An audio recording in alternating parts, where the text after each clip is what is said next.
سلام ጥዕና ሃበለይ ከመይ ተምሲ ዝኸበርኩም ተመልከትና ካብ ቴሌቪዥን ትግራይ ንዕለተ ሰንበት ሰዓት 1 ናይ ምሽት ዝበናይም ዜናታት ኢና ሒዝናልኩም ቀሪብና ዘለና ዜናታት ሰዓትና መራሕና ኣናርያም ካሕሳይ መዳይ ምልክት ቋንቋ ድማ ሰለሞን ሃይሉ ሓቢርናኩም ክንጸንሕና ናብቲ ፈላማይ ዜናና ሰጊርና ኣብ ትግራይ መሓወር ግዚያዊ መምሕዳር ንምፍራስ ዝካየድ ዘሎ ምንቅስቓሳት ጠጠው ክብሉ ይግባእ ክብሉ ኣፈ ጉባኤ ግዚያዊ ቤት ምኽሪ ክልል ትግራይ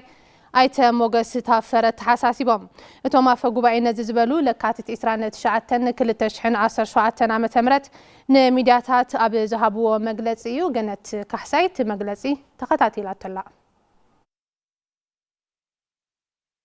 ኣፈ ጉባኤ ግዚያዊ ቤት ምኽሪ ክልል ትግራይ ኣይተ ሞገስ ታፈረ እቲ ቤት ምኽሪ ነቲ ኣብ ትግራይ ዘሎ ፖለቲካዊ ኩነታት ብዝርዝር ከም ዝረኣየ ብምግላጽ ካብ ፍልጦ ቤት ምኽሪ ወጻኢ ዝግበር ዘሎ ውሳነታት ብህጹጽ ክእረሙ ከም ዝግባእ ኣተሓሳሲቦም እቲ ናይ ትግራይና ዘሎ ወቅታዊ ኩነታት ዝምልከት እውን ሞሽን ወይ ድማ ውሳነ መሓላልፉ እዩ እቲ ኩነታት ጽቡቕ ከም ዘይኮነ ንህዝብና እውን ኣብ ሻቆሎ ዘእተወ ኣብ ጭንቂ ዘእተወ ኩነታት ከም ዘሎ እቲ ግዚያዊ ቤት ምኽሪ ብዝርዝር ርእዩ ባዕሎም እቶም ኣባላት ግዚያዊ ቤት ምኽሪ እውን ካብ ህዝቢ ተወሳስቡ እዮም ኣካልቲ ህዝቢ እዮም እቲ ህዝቢ ዝሓድሩ ዝነብሩ ዝውዕሉ ኣካላት እዮም ስለዚ ኣብቲ ህዝቢ ዘሎ ሻቐለት ብግልፂ እቲ ቤት ምኽሪ ዝርዝር ሚድ ተኻይድሉ እዩ ዘሎ ጭንቂት ዘሎ ሓሳብ እዚ ኩሉ ዝርዝር ሚድ ኣካይዱ እቶም ዝግበሩ ዘለዉ ዘይሕጋዊ ምንቅስቓሳት ብምልኦም ጠጠው ክብሉ እቶም ዝተጀመሩ ምንቅስቓሳት ኩሎም ጠጠው ኢሎም ብህፁፅ ክእረሙ ዝብል ዓብዪ ውሳነ ኣመሓላሊፉ እዩ እዚ እውን ሓደ ዓብዪ ኣጀንዳ ገይሩ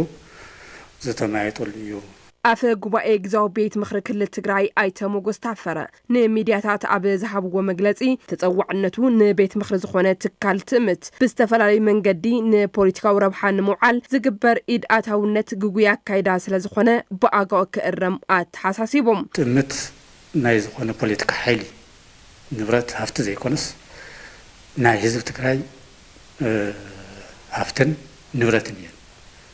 ስለዚ ካብ ህዝቢ ትግራይ ንላዕሊ ካልእ ዝኾነ ፖለቲካ ሓይሊ ኣብዚ ኢዱ እትዩ ዝመርሐሉ ኮሚቴ ዘጣይሸሉ ኣመራርሓ ዘውርደሉ ኣመራርሓ ዝሾመሉ ምንም ዓይነት ሕጋዊ መሰረት የብሉን ስለዚ ብሕጊ ዝፍለጥ ቦርድ ኣሎ ብሕጊ ዝፍለጥ ቤት ምኽሪ ትእምት ኣሎ ብሕጊ ዝፍለጥ ናይ ትእምት ትካላት ፈጻሚ ስራሕ ኣሎ ካብኡ ቀፂለን ድማ ተን ትካላት ከም ትካላት ኣለዋ ካብዚ ሓሊፉ ናይዚ ኩሉ ወዳድባታት ድማ ተጠቃሊሉ ተፀዋዕነቱ ድማ ግዚያዊ ቤት ምኽሪ ክልል ትግራይ እዩ ግዚያዊ ቤት ምኽሪ ካብ ዝጣሽንነዘ ካብ 105 ናብ 152 ወናብር ከም ዝዓበየ ገሊፆም ውክልና ይወሃበና ዝብል ብጣዕሚ ዓብዪ ሕቶ ኣሎ ብዙሓት ፖለቲካዊ ውድባት ሓቲቶም እዮም ብዙሓት ናይ ማሕበረሰብ ውዳባታት እውን ሓቲቶም እዮም ሕቶኦም ተቐቢልና ኣለና ሳብ ሕዚ ግን ኣብዚ ናይ ሕዚ መበል ካልኣይ ህፁፅ ጉባኤ ውሳነ ዝረኸቡ ግን 4 ጥራሕ እዮም እቶም ካልኦት ገና ኣብ ከይዲ ኣብ ምፅራይ እዮም ዘለዉ ካብዚኦም እቶም ግዚያዊ ቤት ምኽሪ ውክልና ክህልዎም ኣለዎም ኢሉ ዝኣመነሎምን ዝወሰነሎምን ሓደ ማሕበረሰብ ንግዲ ትግራይ እዩ እዚ ብጣዕሚ ሰፊሕ መሰረት ዘለዎ ማሕበረሰብ እዩ ካልኣይ ማሕበረሰብ ዘፈር ማሕበራት ዝምልከት እዩ ናይ ትግራይ ማሕበር መንግስቲ ሰራሕተኛታት ዝምልከት እዩ ራብዓይ ካብ ዓበይቲ ዓዲ ሙስሊም ዝቐረበ ሕቶ እዩ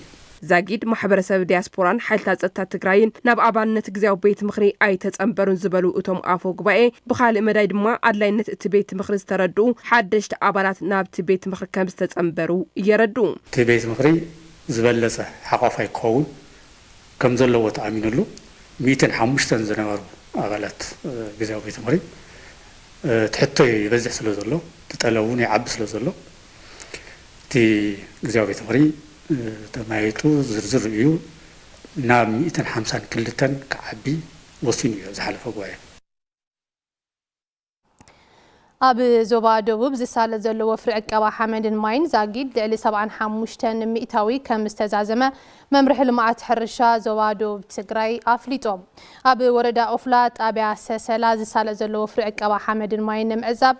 ኣመራርሓን ሰብ ሞያ ሕርሻን ዑደት ተሳሊጦም ኣስናቀ መሓመድ ዝለኣኸና ጸብጻቢዩ መራዊ ተስፋይ ድማ ከም ስዕብ ኣዋሊድዎ ኣሎ በቢ ዓመቱ የካይድዎ ብዘለው ወፍሪ ዕቀባ ሓመድን ማይን ሃፍቲ ተፈጥሮ ከባቢኦም ናብ ንቡር ይምለስ ብምህላው ተወዲቦም ስራሕቲ ዕቀባ የካይዱ ከም ዘለው ኣብ ወረዳ ኦፍላ ሓረሶት ነበርቲ ጣብያ ሰሰላ ይዛረቡ ገንዘብ ካለ ያው ኣብዙ ከረ ዓመት ገልገልና ማለት እዩ ዝብል ግዜ እንሰርሕ ብጣዕሚ ዓመት ያው ገደባ ሰርሕ ለናና ማለት እዩ መስኖ ብዚ ገደባዙ يفوت تمين لو تقول من ورنا دم حاشم خلي درد إننا نحنا مالتي. شعنت ميتي حامساي إكتار يتكمل لما زي محمد عكازي كاد جمرنا.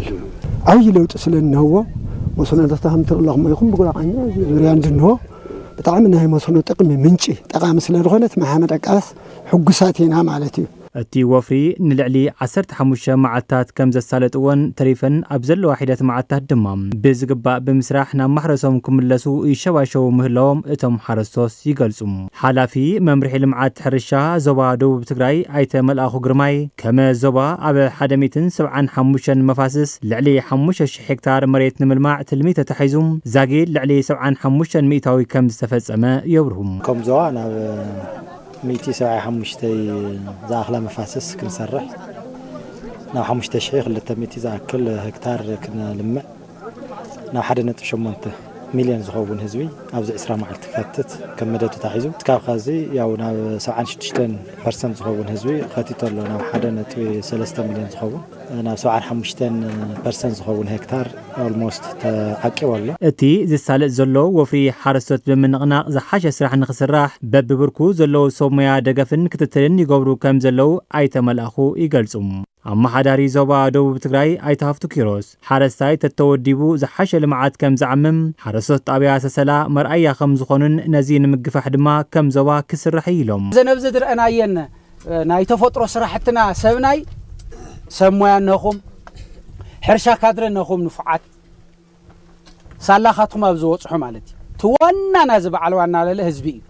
سلازي كل نجار تودوكم سلر سرحكم مخانو بدنبي أتناخركم تقصلون حكوم مالتي أتم كورة دعوة فلاد مسأخم لازم تمكروز بدن بتوصلون حكوم طابيا سسلا بلمعات مسنوز فلت كبابي إزولو أيتهافتم زلو عقور هافتي نابربحان خيل وز أجم مسارة لمعات من قدي فتناخوينو كم زلون أتيس أجم أبزحات أرجزة كم زفتحن أفليتهم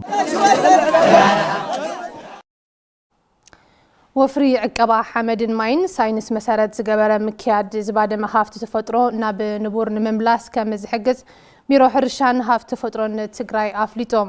እዚ ሰገለጻ በወረዳ ታሕታይ ቆራሮ በወፍሪ ዝተዓመሙ ብሉጻት ተስራሕት ዕቀባ ሓመድን ማይን ንምግፋሕ ዝዓለመ ዑደት ኣብ ዝተኻየደሉ እዩ መለስ አባዲ ዝላኸና ጸብጻቢው ገረ መስቀል ኪሮስ ድማ ከም ሰብ ቆርበይ أب وردة تحتاي قرارو نبرتي طابيا هافتوم زخونو حرستوت ربحا سراحت عقبا حمد ماين بمجنزاب بسمويا ازدوهاهم استمرو مسارات غيروم يسرحو كم زلو يزاربو نازيه 3 متر ناوزي متر تلكت متر ديب ترنشي بال طلالا وحجا الوي بال سلازي الصراحه زي نايزن تحتاي زلو حرشا نموسنو تستكمي نموسنو يطقم سنك طلاعي زنبر حرانه نافت مجمريا زنبره وان كنملسينا يهزبون كتيت زلو بناي تكنيك امراره سلطنا صاحبنا بناي وردا ناي تفطرو صاحبنا سراح سرحنا حلافي زفر قطبا وردا تحتاي قرارو ايته جزايت الللم ابتا وردا لعلي 28 شح حيل سب بمختات سرحت عقبا حفت تفطرو يسالط كم زلو يقلصو كاب 9 معت سرحنا لنا قصالاي ون اندا سرحنا يازلنا بدمار مبزحتو سرح زلنا يا وحج البو زخنا عميق ترينشنا نسرح زلنا صري زلو عميق ترينش سرح زلو تفطرو حفتي نتهاليو يا زرعت له حفت انسالو مسن له ما يون له ماتي ስለዚህ ተፈጥሮ ዝመርሖ ሕርሻ ተፈጥሮ ለማስራሕትና አና ከይዘልና ዳይሬክተር ልምዓት መስኖ ትግራይ አይተ ኃይለ ታደለ ኣብ ጣብያ ሃፍቶም ዝተሰርሐ ስራሕ ንቐጻሊ ስራሕቲ መስኖ ኣገዳሲ ይብሉ ይሰርሕ ለናየ ንምብላዕ እዩ ስለዚህ ኣብ ታሕትስ ማይ ፈጠርና በሪ ምን ይጥርጥር ማለት ድሕር ዓመት ሪዋይኹም ማይ ብማይ ያልትሆን ስለዚ ትክክለኛ ለሆነ ጽሬት ብትንሓስዎ ስታንዳርድ ካው ብላዕሊ ካብቲ ስታንዳርድ ለሓሰብናይስ ብጣዕሚ ልገርም ማለት ብልገርም ስታንዳርድ بورقت لفلت بتجوار أبدي أريهم نالهم. حلافي بيرو حرشان هاف تفترن تجراي دكتور إياس إبراهيم سرحتي هاف تفترو بزقباء مسرح قداي موتن حويتن كم زغنن نزي تحساب بمقبار زسرح زولو بلوس سرحتي نخقافحو كم زتتلمه يبرهم. تحرسي مريت تحت لنا زي أدمى وحج قلبه انت بيلنايو هفزي أس ماين عقور زي ماي زي أنا تحتواي يخلق تخوني مسنو تخوني مفرينت كتعبي إلهم يوم ديزاين غيرهم زي أدمى كلتميتين عسرت شدشتن عمي لجمروا سرحية أزون بتجبان أجوي خبر سرحية زي حقها زفتني بديليت دم عباي نقدر زر رأياتها بديليت زي أنت سرحنا إنا مفرينت نايزي كتعب ليفل علامة للو سرح سرية للو سرح ينان رسالة ينون لنا محبر أكسيون وحس ريل استيت أب حبرة السبزولت أجمع منبر أبايتنا مكلال يسرح كام زلوا قاليتو إذا سجلت كلاي عمت مسرتات محبر مسرد بمقبار مس تتكمتي حبرة السبنا مرار حامنجستي أب استجبر الزت أيو نتسبسب تعدل دانيو مرز حيدا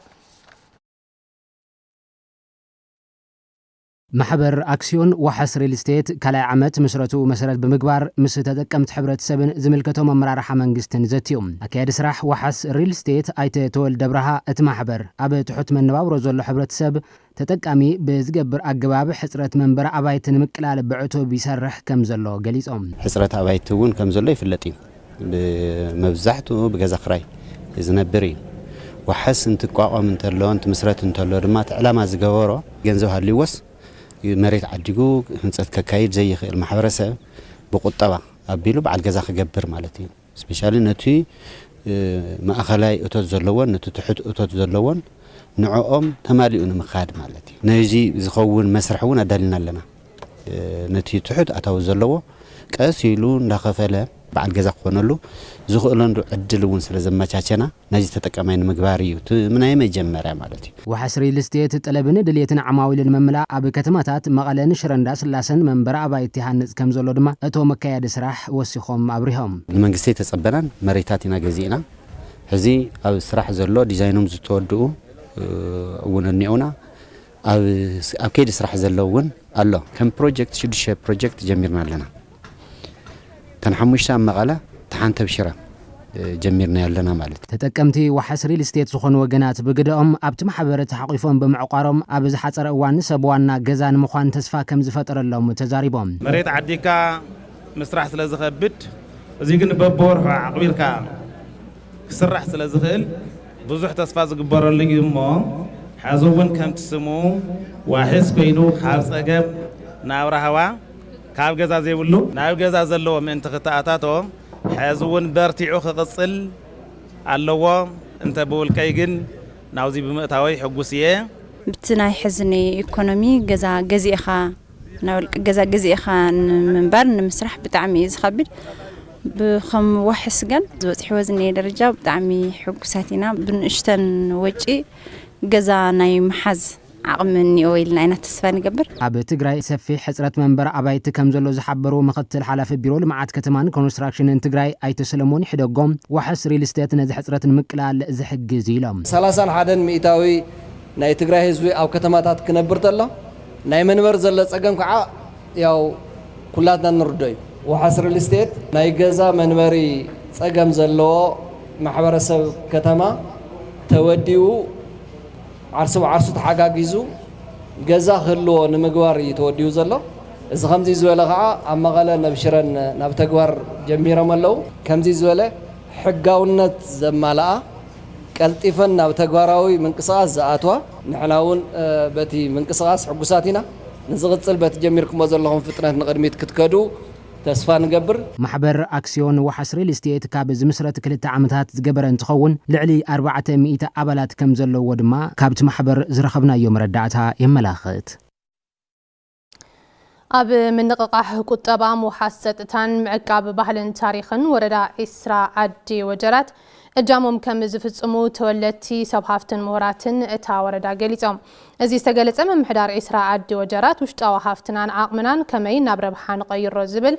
ምስ ተወለቲ ምሁራትን ሰብ ሃፍትን ኣብ ዝተኻየደ ምክክር መድረኽ እዩ በላይ ሽፈራው ተኸታቲሉ ኣሎ ተስፋይ ታደሰ ድማ ከም ዝስዕብ ከቕርቦ እዩ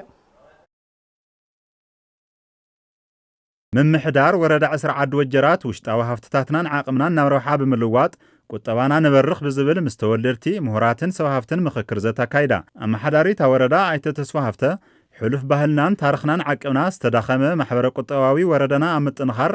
ግደ ምሁራትን ሰብ ሃፍትን ወሳኒ ብምዃኑ ዝተዋደደ ስራሕ ይጠልብ ኢሎም ምስ ብርክት ዝበሉ ሕዚ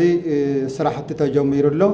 ምስ ምሁራን እውን ምስ ሰብ ሃፍቲ እውን ምስ ካልኦት እውን ነቲ ዝቕፅል ብኸመይ መልክዑ ኢና ተሓሒዝናን ተዋዲድና ንሰርሕ ዝብል ዋና ሽኻል ዕማሙ ኢስራ ዓዲ ወጀራት ወናኒ ብርክት ዝበሉ ጸጋታትን ታሪኻትን ዋላ እኳ እንተኾነ ንዘመናት ናብ ረብሓ ብዘይምቕያሩ ንጸገም ክቃልዕ ጸንሑ እዩ ዝበሉ መጽናዕታዊ ጽሑፍ ዘቕረቡ ዶክተር ሓጎስ አብርሃን ዶክተር ሃይለ ክሮስ ስብሃተን ከም ምሁራትን ሰብ ሃፍትን እዚ ጸጋ ናብ ረብሓ ብምቕያር ስደት መናእሰይ ዝንክየሉን ዝሐሸ ልምዓት ዝለምዖሉን ሕዚ ኢሎም ብዛዕባ ታሪኽ ወጀራት ኢስራ ዓዲ ወጀራት ታወግዕ ኣለና ኣካል ጉልሃት ኣካል ብራኸ ታሪኽ ትግራይ ስለድኾነ ኩሉ ኹሩዕ ትግራዋይ ድኾነ ታሪክ ኢስራ ዓዲ ወጀራት ክብሪ ኹርዓት ምዃኑ ድክርድኦ ኣቐድመ ካገንዘብ ይደሊ ማለት እዩ ብዙሕ ፈሳሲ ማይነና ብዙሕ ሃፍትነና እሱግን ዳረብሓ ቀየርና እዩ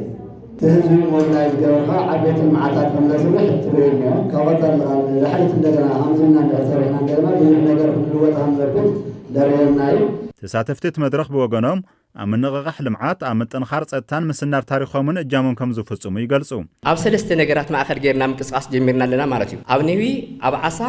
ኣብ ቆላሕሪ ኣብ ዒላ ዓሳታት ብምርባሕ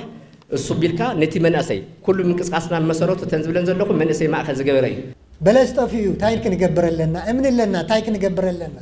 ሓሸዋ ኣለና ታይ ክንገብር ኣለና ናይ እንስሳት ሃፍቲ ወይ ከዓ ናይ ተፈጥሮ ሃፍቲ معات الله هزون هزونا ننقساقصو هم احناون بالملخوته بزي تفالالي ነገር همزه اكونا بعقمنا كنحجز تي تاريخ نا غونص افاتاتها مسغوراوتنا دننا غنينت لذي زي بقصالي بصحف دو بدم سند ابلخا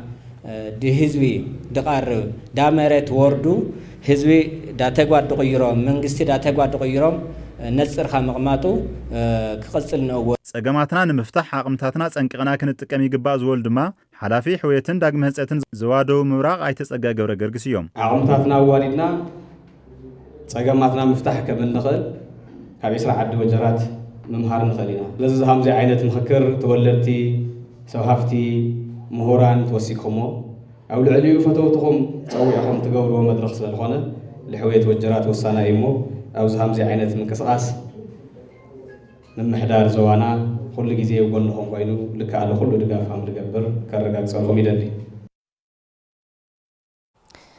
ንቀዳማይ ብርኪ ተምሃሮ ሓዱሽ ስርዓተ ትምህርቲ ቀሪጹ ናብ መምሃር ምስትምሃር ንምስግጋር ምስ ኣሰናዳእቲ መጽሓፍን ካልኦት ዝምልከቶም ኣካላትን ከም ዝዘተየ ቢሮ ትምህርቲ ትግራይ ኣፍሊጡ ብርሃነ መስፍን ዝርዝር ሒዙላ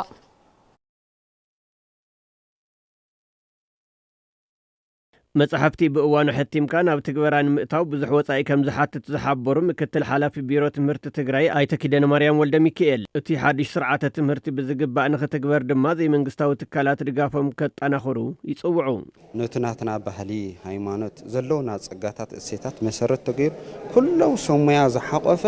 ኣብቲ ስርዓተ ትምህርቲ ዝሓሸ ግንዛቤ ሃልዮም ታሪኾም ዝፈልጥሉ መንነቶም ዝፈልጥሉ ንቐጻሉውን ምስ ዓለም ከወዳደሮም ዝኽእል ትሕዝቶ حزن الدالو لنا سرعة تمرت زكاتة بإزي أزحلف نحنا مصحف زجيت تناقوالي سلازي توتالي جيجا سلازخنا بزيون أقطعم كرم خلله جبرت سناي صاوعيت غيرنا مصحف بوان خيحتم انقفاز زخولي مال سلازي كستاخلي زغبو كم بيرو تمرتون كم زول مبرهون يهبنا بسنكي اب تግራይ ዘጋጠመ ኩናት ሓድሽ ስርዓተ ትምህርቲ ከም ዘይተተግበረ ዝሓበራ ኣብ ሚኒስተር ትምህርቲ ኢፌድሪ ተሓባባሪት ስርዓተ ትምህርቲ ተፈጥሮ ሳይንስ ወይዘሮ ዛፉ አብርሃ ተጀሚሩ ዘሎ ስርዓት ቀረጻ ስርዓተ ትምህርቲ ስካብ ዝዛዘም ትካለን ድጋፍን ክትትልን ከም ዝገብር የረጋግጻ ስርዓተ ትምህርቲ ብጣዕሚ ዝግጅቱ ኮምፕሌክስ እዩ ብጣዕሚ ሪሶርስ የድልዮ እዩ ምሁራን የድልዮ እዩ ክዘጋጆ ከሎ ድጋፍ የድልል እዩ ስለዚ ትምህርቲ ሚኒስተር ስፔሻሊ ንትግራይ ክልል ኣብ ስርዓተ ትምህርቲ ዝግጅት ሙሉእ ዝኾነ ድጋፍ እኳ ምግባር ተዘይከኣል ቴክኒካሊ ፋይናንሻሊ ብተኽኣለ መጠን ንምድጋፍ ናይ ባዕሉ ግደይ ወሲዱ ንሓገዘ ይርከብ ይኹን ደኣንበር እዚ እኹል ኣይኾነን ካብ ቀዳማይ ክሳብ 8ይ ክፍሊ ንኽመሃሩሉ ተቐሪጹ ዘሎ ሓዲስ ስርዓተ ትምህርቲ ብፍልጠትን ስነ ምግባርን ዝተሃነጸ ወለዶ ንምፍራይ ብዝሕግዝ መልክዑ ይዳሎ ከም ዘሎ ድማ ኣተሓባባሪት ጉጅለ ትግበራ ስርዓተ ትምህርቲ መምህር ስላሰ ርአያ ይሕብራ ካብ ቀዳማይ ክፍሊ ጀሚሩ ክሳብ 8ይ ክፍሊ بكل عينة تمرتي بقانقوا تقرنيا زوجهاو بمحرنيا كم عينة تمرتي إنجليزية أزياتهم زكاة تنهنا كأو بستوسخون ناي بهرسب إيروب كم حدا قانقوا بهرسب كناما كم حدا قانقوا بينهم كاب قدام يكسب شامناي كفلي زدالولو تقرأين تأيات دللي ناي تقرأي ولدو نابئيو وخبات صح زدله ببدرجة خفلو انتاي انت حيزو ايو تقرأينا خلوقو تازخئل تقرأينا تقرأي كقبرا زخئل زبل تي كاريكلم فريمورك تدالي له بوانقات السهون كنا من نزمهار تمهارون كاب قدم يسكاب شامناي كفلي بسوميا قرص أسرعات تمرتي مصنعة تغييرو يدالو مهلاو تحبيرو اب يونيفرسيتات زلونا يقانقو ساهو ممهران اب كولجات زلونا يقانقو ساهو ممهران عبيت عادي حاويسكا زسرح سلازهونه حجيون كابعاتاتهم ناي قانقو ساهو مصحفن منبابن كእለት ዘለዎ ዝተማሃረ ሰብ ኣብዚ ፀውዒና ብመሰረት ድማ ኣብ ምድላው ሕዚ ስልጠና ንምድላው ስልጠና ክንወስድ ኣብዚ ተዳሊና ኒሄና ማለት እዩ ነቲ ዝማሃር ዘሎ ህፃን ትባህሉን መንነቱን ሒዙ ዝዓብየሉ መንገድታት ጌርና ኢና ተዳሊና ዘለና ንዕኹም ክንገብር ካብ ካሪኩለም ፍሬምወርክ ጀሚርና ሲሌበስ እውን ተሰሪሑ ሕጂ ናብ ስራሕና ኣትወሉ ተዳሊና ናብ ስራሕና ኣትወሉ ደረጃና በፅሕና ኣለና ህዝብ ትግራይ ማዕረ መንነቱን ዝስድር ባህሉን ታሪኹን ክስንድ ከም ዝግባእ ቢሮ ባህልን ቱሪዝምን ትግራይ ኣፍሊጦም እዚ ዝተገለጸ ዘይተቐልዐ ታሪክ ኢሮብ ዘርእስታ ብተጋዳላይ ጋዜጠኛ ብስራት ካሕሳይ ዝተጻሕፈት መጽሓፍ ኣብ ዝተመረቐትሉ መድረኽ እዩ ታደለ ሓጎስ ድማ ተኸታቲሉ ኣሎ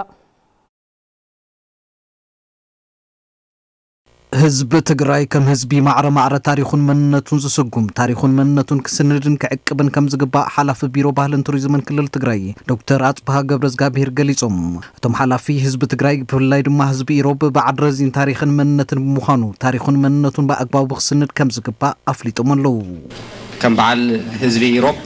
ናይ ባዕሎም ዝኾኑ ብዙሓት ክብርታት ዘለዎም ብዙሕ ጀግንነት ሰሪሖም ኣብ መዋእሎም ني سلطانة تجراي نتاريخ تجراي نكالس تجراي نهلاوة تجراي بزح مسواتي ندخفلو بزح ناي صناعات ناي جغننت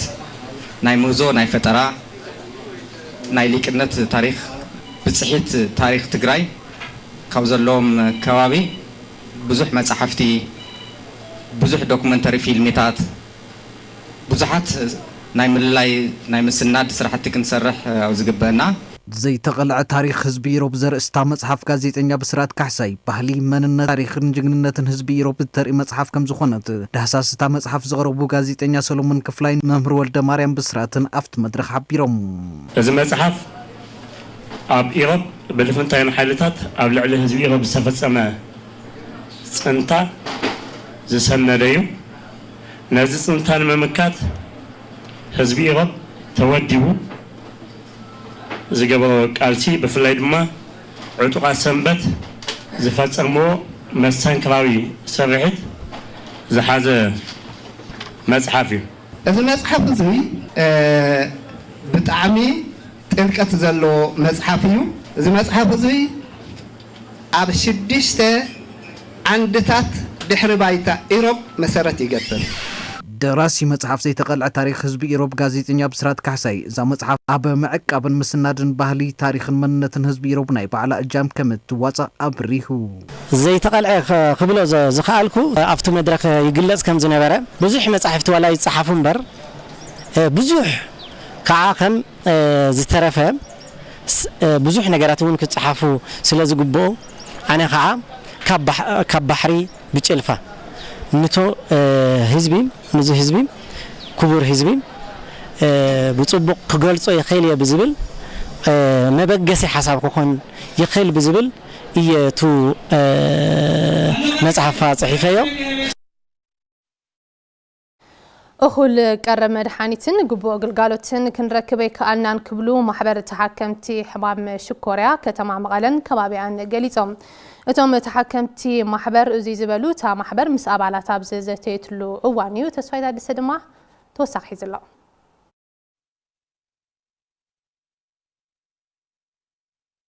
كتمام مغالن كبابيان أخول كرم مدحانيتن قبو قلقالوتن كنركبي كألنا نكبلو قليتهم مدحانيت يلن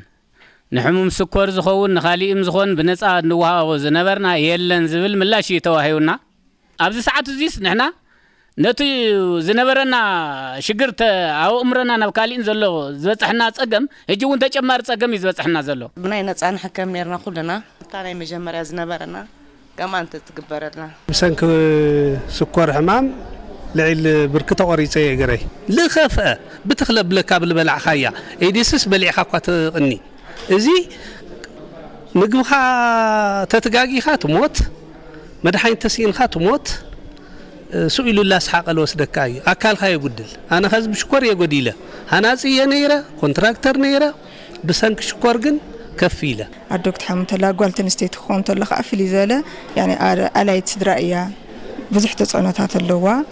يعني تحرت السته تحجزها مرحانيت كي وسدس لازمرمر ملو معلته خوعلت الله مستخال يتحكم تدمير خوعلت الله نوعل تزغبورلو بحسرت مدحانيت حمام شكور هيوت سوات يحلفكم زلو زغلصو ابو ومبر محبر تحكمت حمام شكور كتمام مقلن كبابيان ايتكحسي عرغاوي بيرو طعنا تግራይ ትኩረት ገብረና ይግባይሉ አዛዝዋን በመድሓኒት ስእነት نشكر حمام يرقف يزلهم ببقزو يموتلو بير حلوات عنا بحلش بير حلوات عنا فتح زخل اب عايدر كومبريهنسيف سبيشالايزد هوسبيتال متحاور كفل حمام شكور سيستر اصده غدي بوغنا ابت هوسبيتال 2500 تحكمت شكور كم زلو بمحبار مدحن طعنا بمتتتاو صقم تحكمت كفتح يغبا تبل عايدر ريفرال هوسبيتال لكاتاتلو تحكمتنا لا 2500 يصقعوا يوم ولا هطاناتون عبيتون إنا نكتتل أنت بمدهن طعنا ديو أنت بخالينا نصا تتجمرلهم زوم تحكمتنا هم سمويا تاينا نغبر حدا تمرتينا نهب استمهروا ابشكر حكمنا تقنديو ስለዚህ ሓደ ተንረኸወን መድሓኒት ብሰዓተን ኮስድወን ናአካል ብቃት እንቅስቃሴ ክገብሩ ካብ ሓኪም የኾነ ክጽበዩ ለለዎም ካብ ባዕላቶም ፕሮፌሰር ኮነን እዮም ንዝሕማሞም ታይ በሊዐ ሽኮረ ወሲኻ ሃመይ ገረ ሃመይ ተኾይና ተበላሽያ ኢሎም ሓሲቦም ባዕሎም ኣፍቲ ሕክምና ዙርያ አክቲቭ ፓርቲሲፓንት ኮይኖም ዓርሶም ክሕግዙና ክኽእሉ ነይዎም ኣብ መወዳእታ ካብ ወጻይ حيلتها سوريا أب جماعم بحرتها هجر سعبتي حد نؤس هيمانوتاويان علاوي زخونو سلامان سبات كم زقتلو بي بي سي سبسيبهم بريطانيا زمدبرو تكالت قصاصاري سباو مسالات سوريا أب زحلف عربن قدامن سعبتي هيمانوت علاوي إلاما بزغبر الجملة وجفجافات أستات 745 سيفيلات كم زقتلو غليزوم أبت غونصي 295 أبالات بإسلاميان زمرة حيلتات تا منغستن 148 دقفتي أوساد زخونو عطوغاتن كم استقتلو صبصابت تكالي حبر نزج أفجاف صعبو بأمايت زغطور سبات مربتهم قديفهم يمزابلو مهلاهم تتصبصاب ملاخيتهم بي بي سي نزج صبصابات كابنات أكال كرقاقص كم زي كالون وسيخو حبيرو كبل ويانتو بزنه صبصيبو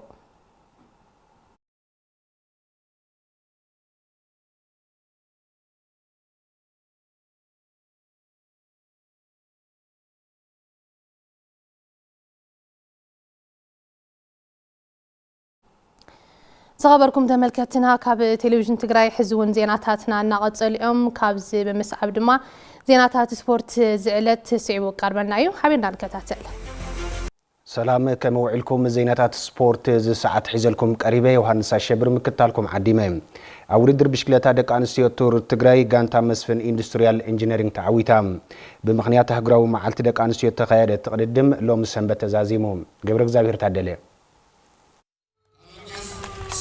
بمغنيات عالم لخ معلتي دق انستيو مارች 8 ككاي زقني ውድድር ብሽክልታ ትግራይ መፈጸም ታሪኹም 80 ኪሎ ሜትር ሸፈነ ምዕፀው ውድድር ዝተካየደ ኮይኑ በተከታታሊ ዓወት ክታምዝግብ ዝቀነት ብሽክልተኛ ጽጌ ከሐሳይ ካብ ጋንታ መስፍን ኢንዱስትሪያል ኢንጂነሪንግ በሐፈሻው ውጽኢት بعقب ወላታን በሜዳ ወላታን አኩሎም ብምዕዋት ገንዘብን ካልኦት መታዕ ሽልማትን ተበርክትላም መርሃዊት ሓድሽ ካብ ትራንስ ኢትዮጵያ ድማ خلع ደረጃ ብምሓዝ ውድድር አዛዚማ ሰርካለም ታየ ካብ ጋንታ መቀለ 70 እንደርታ በሐፈሻው ውጽኢት 30 ደረጃ ወጽያም በጋንታ በሐፈሻው ውጽኢት ጋንታ መስፍን ኢንዱስትሪያል ኢንጂነሪንግ ተዓዊታም ጋንታ ትራንስ ኢትዮጵያ መቀለ 70 እንደርታን ካብ ኬንያ ዝመጸት ጋንታ አማንን በቀደም ሰዓብ ካብ خلعይ ክሳብ 4 ደረጃ ብምሓዝ ውድድርን ዛዚመን ደረጃን ዝሓዛ ብሽክልተኛ ድማ ሽልማት ገንዘብ ተበርክትለን ኣብቲ ውድድር ቀደማይን خلعን ደረጃ ብምሓዝ ዝሰዓወታ ብሽክልተኛታት ጽጌ ከሐሳይን መርሃዊት ሓድሽን ልምዲ ዝረኸባሉ መድረኽ ከም ዝነበረ ገሊጸን በጣም ደስ አል ጨዋታታት ነይሮ ሁሉ ቦታታት ያውና መንገድ ጸገማት ብዙ ሓሊፍናና መጽናና በጣም ደስ ይነዩ ያው ብዙ መንገድ ለ ናቤኔ ውጤት የሆነይ ናይ ሁሉና ናይ ጋንታ ስራሕ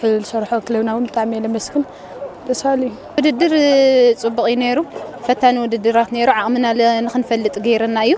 እና በጣም እዩ ጽቡቕ استمهر كل ነገር خاص بقى تعامناس كنعبني اعبينا بقى አሰልጣን ጋንታ ደቅ አንስዮ መስፍን ኢንዱስትሪያል ኢንጂነሪንግ ተከሰተ ጥላሁንን አሰልጣን ጋንታ ደቅ አንስዮ ትራንስ ኢትዮጵያ ኃይለ ሚካኤል ፍሬውን ተቀዳደምቲ ዘረዩ ንሕነህ ዝናድ ከም ዝኾነ ተዛሪቦም ዘን ብሽክልተኛታት ኣብ ዓለም ለኸ ውድድራት ናይ ምስታፍ ዕድል እንተረኺበን ዝበለጸ ውጽኢት ከም ዝግባ ከም ዝኽላውን ገሊጾም መጀመሪያ ብጣዕሚ ሕጉስየ ብሙሎም ዓይነት ናይ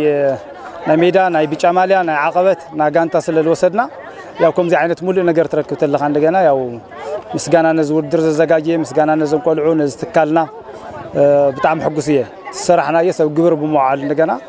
ዕሪ ትካልን ተንቆልዑን ከመስገን ይደሊ ናተን አማኒቲ ሙሳኸነውዚ ትውድድ ጽቡቕ ገይርዎ ጽቡቕ ውዕዮ ጨዋታ እዩ ሳተን ብምሳኸን ደሞ ብጣዕሚ ጽቡቕ ገይሩ ለቀጻሊ ለሐሸ ቴክኒካል ትሬኒንግ ክንውስኸሉ hamለለና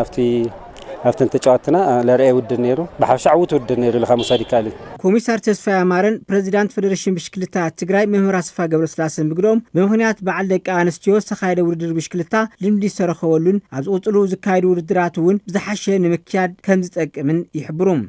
ድሓሽ እንቅስቃሴ ነበረ ማለት ምስተቅድመ ህዝብ ንፈልጦ ነበርና ደቂ አንስትዮ ውድድርና ካብ ድሓሽ መልክዑ ወላብቲ ናይ ሰዓት እንቅስቃሴ ወላብቲ ነበረ ናይቲ ርሕቀት ናይቲ ኪሎሜትራት እውን ድሓሽ ከፍቲ ቅድመ ህዝብ ነካይዱ ነበርና ውድድራት ብድሓሽ መልክዑ ብጣዕሚ ደስ በሃሊ ነይሩ ይኽእል አውዚ ጽቡቕ ነይሩ ሓደ ተንካብ ኬንያ ዝመጻውን ተመክሮ ካብዚ ክወስዳ ካልኣይ ተናህናውን ዓቕሚ ከዕብያ ዓቕምን ክፍትሻ እዩ ተገይሩ አውዚ እንታይ እዩ ሕዚ ነተኣሳስሮ ኢና ዘለና ምስራቅ ኣፍሪቃ ቲም ኣማኒ ኣብ ምስራቅ ኣፍሪቃ ሓደ ቲም ፈጢሩ ቱር ሩዋንዳ ዝሳተፋ ደቂ ኣንስትዮ ንምፍጣር ዓብዪ ጻዕሪ እንዳገበረ እዩ ዘሎ ስለዚ ኣብ ናይ ዓለም መድረኽ እንተቐሪበን ዘን ናህና ቆልዑ ዓቕመን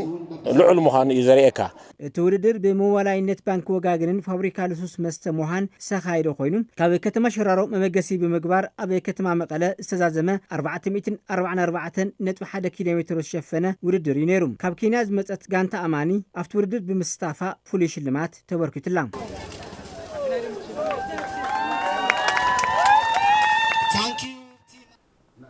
ተሳትፎ ደቂ አንስትዮ ኣብ ንጥፈታት ስፖርት ካብ ቀንዲ ዕማማቱ ሰሪዑ ከም ዝሰርሓሉ ኮሚሽን ስፖርት ትግራይ ኣፍሊጦም ገብረ እግዚአብሔር ታደለ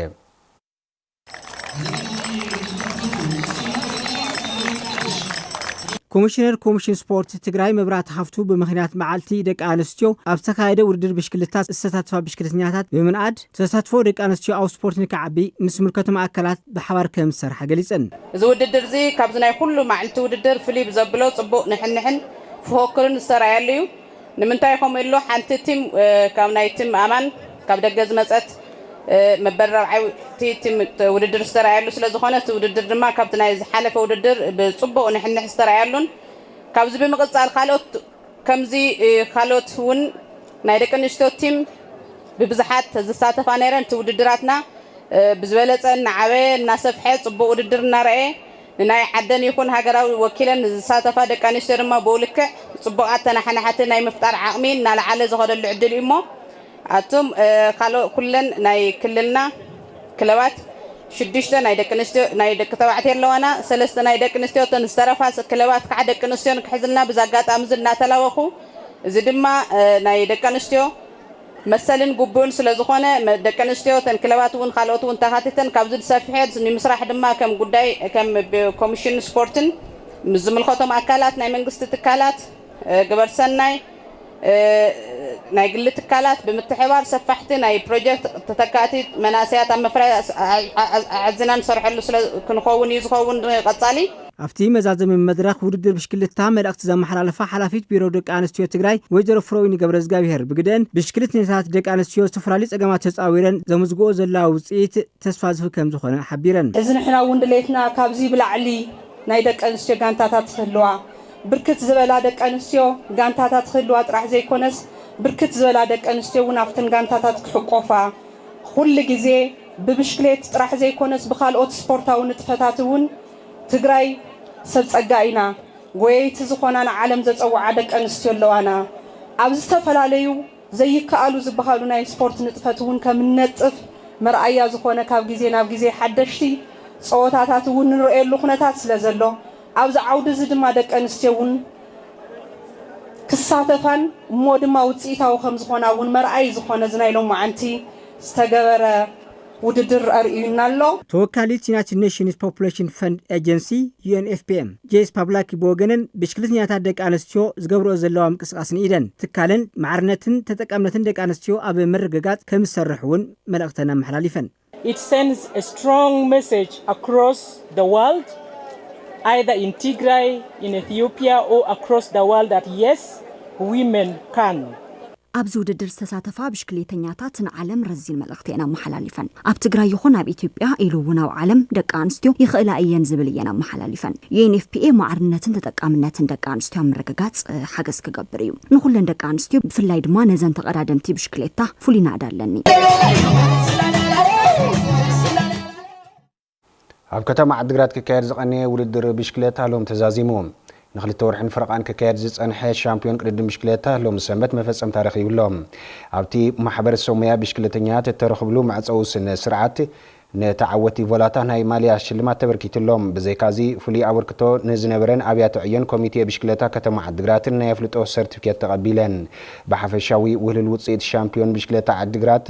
بروجكت هاي لملكوت بشحن 193 نتوي قداميتي صوري مستماي رايت بشحن 94 كاليتي اغلغلوتو ماي كتم عدقرات بشحن 71 نتوي سالسيتي مبعتاوي هوسبيتال السفادل بشمون 189 رابعي تزازيمن نعوتات غانتات تقدمتنا سلطنتن متبابعين هاي ገንዘብ ሽልማት ተበርኪቲዮም ከም ጸብጸብ حبريتان ركبن ከተማ عدقرات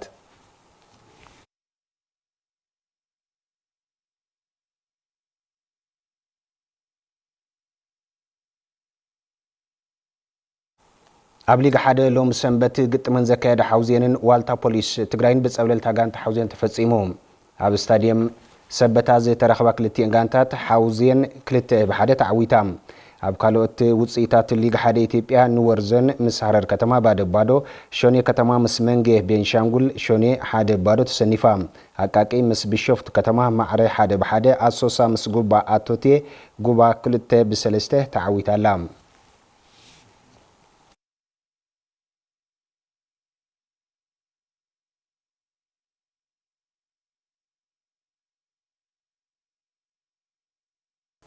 كبرات تملكتي زيناتات سبورت أبزازيمنا لنا سلام زخبركم تملكتنا نزعلت حرنا يوم زيناتات قانقا تقرنيا بزينا كنزازم سنة عنكم نمكتالكم كاولبنا مسكن ببزل لهم بروم شدقونا لكم تملك